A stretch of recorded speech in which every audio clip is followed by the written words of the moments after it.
Hi అండి. నిన్న రొయ్యలు దాచాను కదా, పులుసు పెడతానని చెప్పాను. ఈరోజు ఆ రొయ్యలతో ఇప్పుడు పులుసు అయితే చేసేసుకుందాం. పులుసు కోసం ముందు నిమ్మకాయ అంత చింతపండునైతే రసం తీసుకుని పెట్టేసుకున్నాను. నిమ్మకాయ అంతేనండి, అంటే రొయ్యలు తక్కువే కదా, అందుకని తక్కువ అనమాట. ఇదిగోండి 2 ఉల్లిపాయలు అయితే కట్ చేసుకున్నాను చిన్నగా, ఒక టమాటో కట్ చేసుకున్నాను, ఒక 5-6 బెండకాయలని కట్ చేసుకున్నాను అనమాట.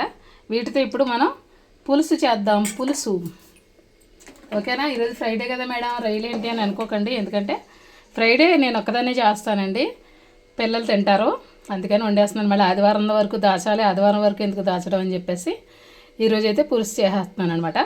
నాకైతే పప్పు చేసుకుందామని చెప్పేసి ముద్దపప్పు, కొంచెం పెసరపప్పు అయితే వేసుకున్నాను పొయ్యి మీద, చూపిస్తానులేండి మీకు.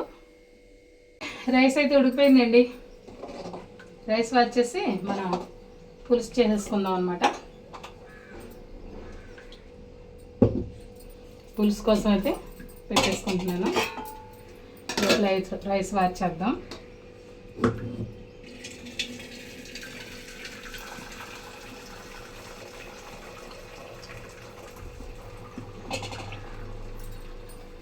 ఆయిల్ వేసుకుంటున్నాను. నాకు తెలిసిపోద్దండి అంచనా, ఒక 3 స్పూన్స్ ఆయిల్ పడుతుంది. ఆనియన్స్ మగ్గాలి కదా.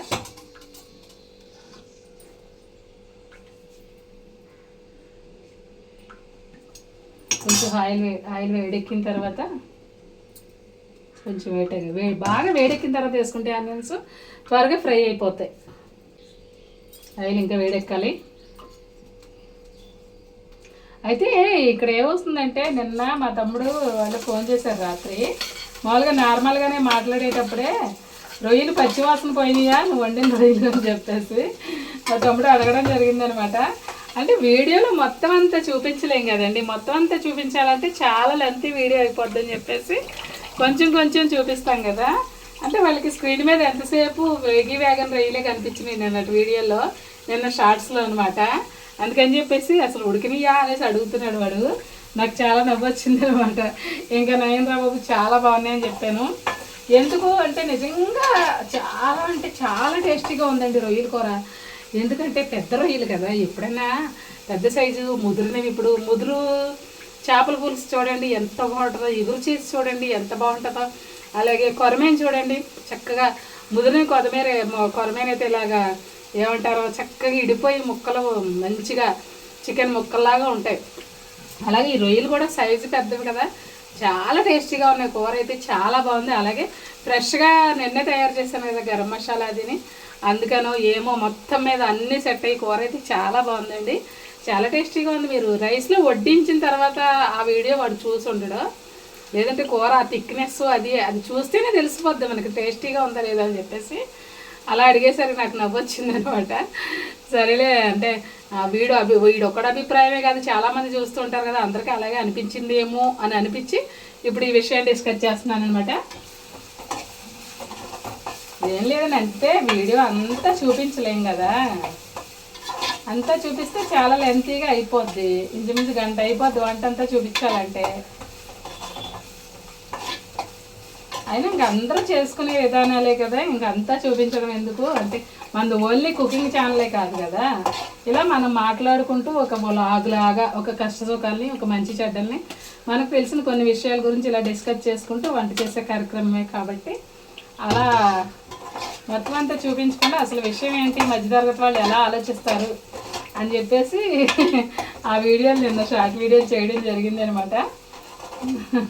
భలే నవ్వొచ్చింది నాకు అలా అడిగేసరికి. నిజంగా చెప్తున్నానండి, రొయ్యల కూర చాలా బాగుంది. మధ్యాహ్నం తిన్నాక కొంచెం మిగిలితే రాత్రి మళ్ళీ చపాతీ చేసుకుని చపాతీలో కూడా తినేస్తాం అనమాట. చెప్పాను కదండి, అంటే కూర కొంచెం తక్కువే వేసుకుంటాంలేండి మాకు, మరి ఫస్ట్ నుంచే అలా అలవాటు అయిపోయింది. నేనైతే ఎక్కువే తినేదాన్ని మా అమ్మాయిల ఇంటి దగ్గర, కానీ ఇక్కడికి వచ్చాక మా వారు చాలా తక్కువ వేసుకుంటారు. పప్పు కూడా చాలా తక్కువ వేసుకుంటారు, ఆయనకి అలాగే అలవాటు అయింది. కొంచెం ఎక్కువ వేసుకుంటాను, అసలు వేసుకోరు అన్నమాట. అందుకని చెప్పేసి మాకు సరిపోద్దండి. షుగర్ వచ్చిన తర్వాత చాలామంది చెప్పారు కూర ఎక్కువ తినాలని, కానీ ఫస్ట్ నుంచి ఏది అలవాటు ఉందో ఆ అలవాట్లోనే ఉండిపోయారు ఆయన. నేనైతే వీలుని బట్టి సరిపోతుంది అందరికీ ఉండిపోతుంది అన్నప్పుడు ఎక్కువ కూర తింటాను. చాలదు అనుకుంటే ఇంకా ఆడవాళ్ళ సంగతి మీకు తెలిసిందే కదా, వాళ్ళందరికీ సరిపెట్టేసి ఏ పచ్చడో ఏ పెరుగో ఏ పొడో ఏదో వేసుకుని అడ్జస్ట్ అయిపోతాం. అది ఉంటుంది ఇది ఉంటుంది మా ఆడవాళ్ళకి, అతివృష్టి అనావృష్టి. మిగిలిపోతుంది వేస్ట్ అయిపోతుంది అంటే అది తినేస్తాం, లేదు అంటే కొంచెమైనా సరిపెట్టుకుని కూడా తినేస్తాం. ఇప్పుడు ఆనియన్స్ అయితే మగ్గినాయి, టమాటా యాడ్ చేస్తాను అనమాట. ఈ టమాటా కొంచెం మెత్తబడ్డాక రొయ్యలను యాడ్ చేస్తాను. చూపిస్తున్నా మీకు, చూస్తారా? చూడండి బాబు, లేదంటే లేనిపోండి డౌట్లు వస్తున్నాయి. ఇదిగోండి ఆనియన్స్ కలర్ చేంజ్ అయ్యాక టమాటా ముక్కలను అయితే యాడ్ చేశాను అనమాట. చూసారు కదా.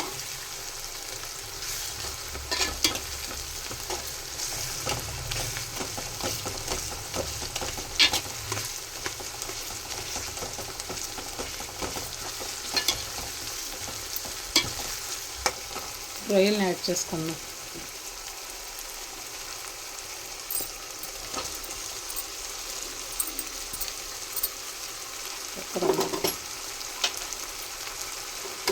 ఫ్రిడ్జ్లో పెట్టాను కదా, ఉప్పు కారం పసుపు వేసి పెట్టేశాను కదా. ఇప్పుడు బాగా ఈ ఆనియన్స్తో పాటు ఈ రొయ్యలను కూడా మగ్గించుకుందాం.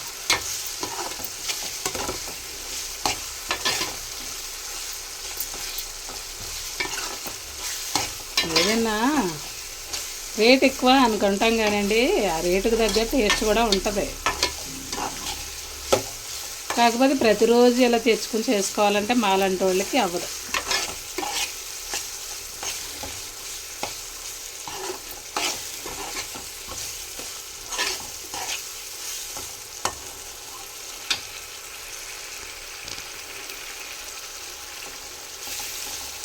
చూస్తారు కదా ఎలా మగ్గుతున్నాయో.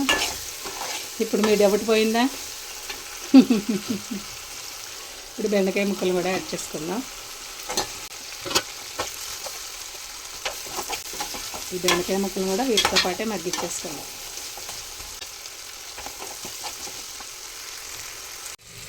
పప్పు వేసుకున్నాను అన్నాను కదండి, అదిగండి పప్పు సిమ్లో పెట్టేసి అనమాట. అదే ఉడుకుతుంది నా వంట చేసరికి అని చెప్పేసి. పెసరపప్పు ఇలాంటి త్వరగానే ఉడికిపోద్ది. చక్కగా వేడి వేడి ముద్దపప్పులో కొంచెం నెయ్యి వేసుకుని తినేస్తే అద్భుతంగా ఉంటుంది అనమాట. అందుకని చెప్పేసి ముద్దపప్పు వేసుకున్నాను అనమాట. కొంచెమే వేసుకున్నానండి నాకు సరిపడా. ప్రతిది వేస్ట్ అయిపోతుందండి, వేస్ట్ అవుతుంటే మనసు ఒప్పట్లేదు నాకు. రొయ్యలు బెండకాయలు బాగా మగ్గుతున్నాయి చూస్తున్నారు కదా. కొంచెం మసాలా యాడ్ చేసుకుందాం దీంట్లో. కొంచెం అంతా ఆల్ మసాలా పేస్ట్ అనమాట యాడ్ చేస్తాను, చూద్దురుగా ఉండండి. మసాలా అయితే యాడ్ చేస్తున్నాను, 1 స్పూన్ యాడ్ చేస్తున్నాను అనమాట.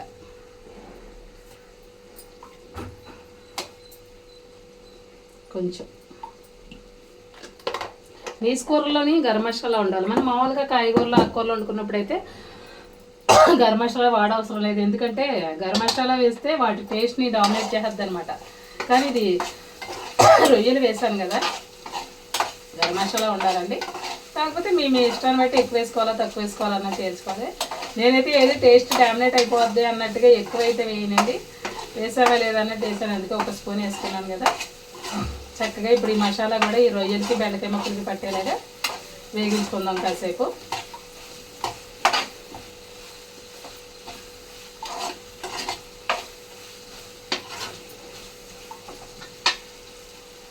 ఇప్పుడు సాల్ట్ యాడ్ చేస్తాను.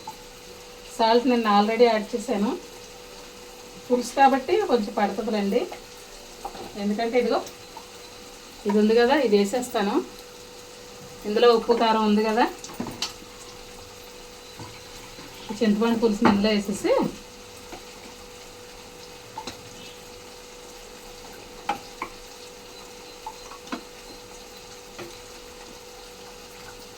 ఆల్రెడీ ముందే తీసి పెట్టుకున్నాను కదా చింతపండు పులుసు.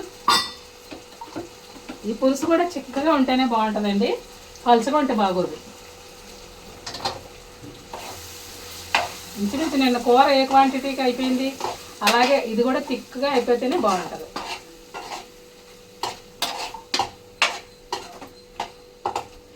మనం తినకపోయినా మరి పిల్లల కోసం చేసి పెట్టాలి కదండి, తప్పదు.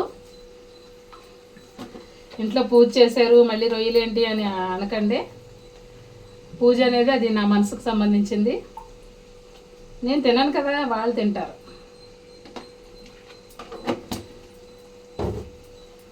ఎలాగో నోములు వ్రతాలు అలాంటివి చేసినప్పుడు ఎలాగో ఎనిమిది తినం, అసలు దగ్గరికే రానేమో. నాకు తెలుసండి ఆ విషయం. అసలు ఇంట్లో ఉన్న కుక్కకు కూడా ఆ రోజు పెట్టకూడదు, అవసరమైతే అది చేయకపోతే పక్కింటికి పంపించేసి వాళ్ళ ఇంటి దగ్గరైనా పెట్టాలి కానీ మన ఇంటి దగ్గర పెట్టకూడదు అంటారు. నాకు తెలుసండి ఆ విషయం. అంచేత ఏంటంటే నేనైతే తినను.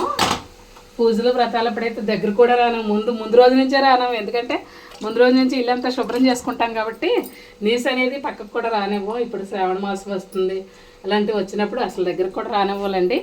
ఇప్పుడైతే ఇంకంటే వాళ్ళు తింటారు, ఇంకా మళ్ళీ ఆదివారం దాకా దాచుకోవడం ఎందుకు అని చెప్పేసి. పప్పు పెద్ద ఇష్టంగా తిండండి మా పెద్దోడు. పప్పు రోజు అసలు సరిగ్గా భోజనం చేయడు, అందుకని చెప్పేసి ఇంక వాడు తింటాడు కదా అని చేసేస్తున్నాను అనమాట. ఇంకేం కాదు, మరి మీరు మరోలో అనుకోవద్దు, ఓకేనా. దోమ అంటే ఎగురుతుంది అక్కడ స్క్రీన్ మీద, మీకు కనిపిస్తుందా? పులుసు ఎలాగా మగ్గిందా లేదన్నది ఒకసారి చూపిస్తాను చూడండి. తమ్ముడు రామకృష్ణ చూడరా, బెండకాయలు మగ్గినయా లేదా, రొయ్యలు మగ్గినయా లేదా, ఎలా ఉంది చూడు. అసలు మళ్ళీ ఉడికిందా లేదా అనేసి డౌట్ క్రియేట్ చేస్తే నా మీద నాకే డౌట్ వచ్చింది. మేము అలా తింటున్నాం అనుకుంటున్నారు ఎట్రా మీరు? మేము అలా తినం రోయ్, బాగా మగ్గిపోవాలి. నాకు నీకు విషయం తెలుసా, కర్రీస్ అయితే బాగా దగ్గరికి అయిపోయి తిక్కుగా అయిపోయి అడుగు పట్టేసి ఇలాగా వండుతాను నేను. ఎందుకంటే నాకు అలా అయితేనే అది మగ్గినట్టు అనిపిస్తుంది. మాడబెట్టేసావా అంటారు మా ఇంట్లో. నీకు మాడంటే ఇష్టం, మాడబెట్టేసావా అని కూడా అంటారు. ఫ్రైలన్నా అంతే, కర్రీస్ అయినా అంతే. మగ్గడంగా ఉడికి ఉడకడంగా అయితే మేము తినలేము.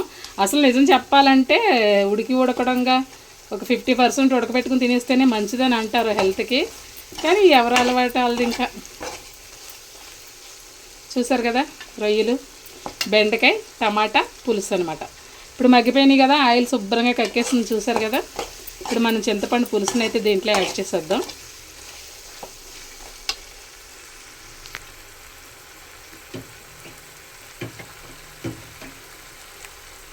ముందే తీసి పెట్టుకున్నాను కదండి, నిమ్మకాయ అంత చింతపులుసు అనమాట. చింతపండు నిమ్మకాయ అంత సైజు చింతపండు తీసుకొని పులుసు తీసుకుని పక్కన పెట్టుకున్నాను. ఇప్పుడు ఆ పులుసుని అయితే దీంట్లో యాడ్ చేస్తున్నాను చూడండి.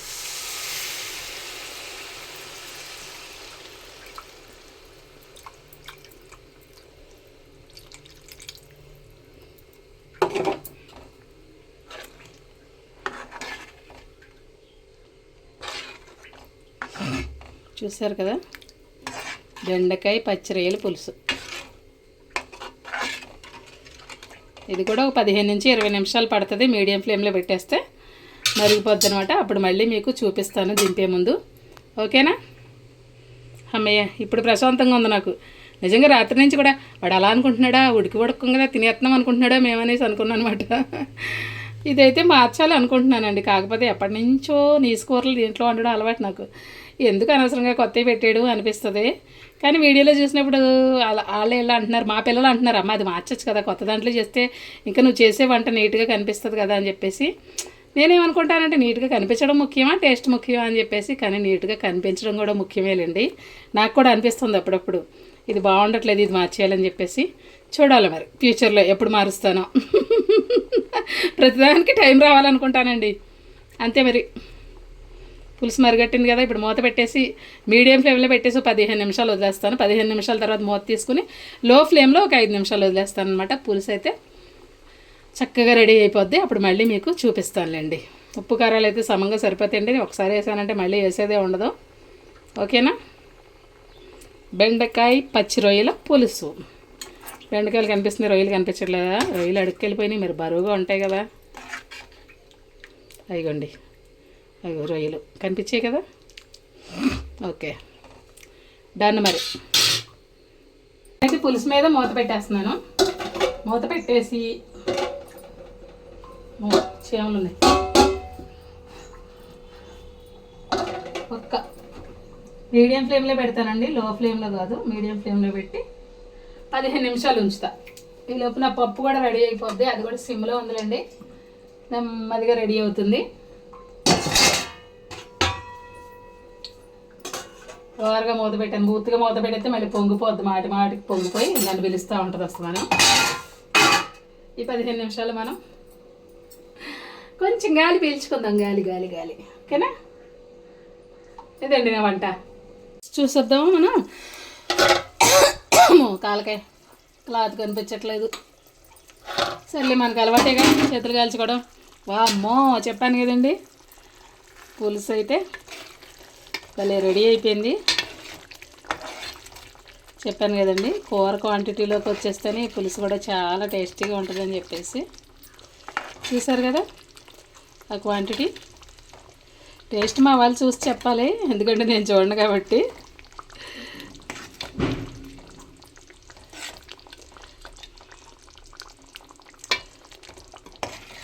ఇదండి బెండకాయ రొయ్యలు.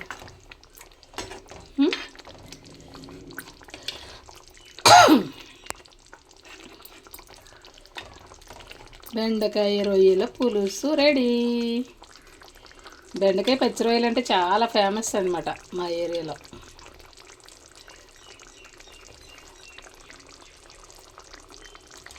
బెండకాయ పచ్చి రొయ్యల పులుసు రెడీ. అదిగోండి బెండకాయ ముక్కలు తెద్దాం అంటే రావట్లేదు, రొయ్యలు వస్తున్నాయి. ఓకే, ఇదిగోండి. ఓకేనా, స్టవ్ అయితే ఆపేస్తున్నాను, ఇంకా ఆపేసాను. అదనమాట బెండకాయ రొయ్యలు. ఓకేనా, అమ్మయ్య ఇప్పుడు ప్రశాంతంగా ఉంది నాకు. అదిగోండి బెండకాయ పచ్చిరొయ్యల పులుసు అయితే రెడీ అయిపోయింది. మా వారికి అయితే వడ్డిచ్చేస్తున్నాను, చూసేయండి. చూసారు కదా ఏ క్వాంటిటీలో ఎలా ఎంత థిక్గా ఉందనేది మీకు అర్థమైందా? ఇప్పటికైనా మగ్గిందా లేదా అనేసి ఒక డౌట్ ఉంటే ఆ డౌట్ ఉంటే తీసేయండి ముందు. మగ్గకపోతే మేము అసలే తినమండి బాబు, పచ్చి పచ్చిగా గట్ట తినే రకాలు కదా మా ఇంట్లో వాళ్ళు. చాలా టేస్టీగా ఉండాలి. మా పెద్దోడు బాగుంది అని చెప్పాలంటే బీభత్సంగా బాగుంటేనే బాగుందని చెప్తాడు, లేదంటే ఏది బాగుందని కూడా చెప్పడం అనమాట. చూసారు కదా ఎంత పొడిగా కలుపుకుంటున్నారు మా వారు, ఆయనకి అదే అలవాటు అండి, మరి ఇంక మనం ఏం చేయలేం. ఇదేంటి బెండకాయ పచ్చిరొయ్యల పులుసు ఎలా ఉందని, నచ్చిందా? నచ్చితే తప్పకుండా కామెంట్ చేయండి. ఎంతమందికి ఇష్టం అనేది కూడా అది కూడా కామెంట్ చేయండి. మా గోదావరి జిల్లాలో అయితే చాలా ఫేమస్ అండి ఈ బెండకాయ రొయ్యల పులుసు అనేది. ఓకేనా, బాయ్. ఈ రోజుకి ఇదే వీడియో అండి.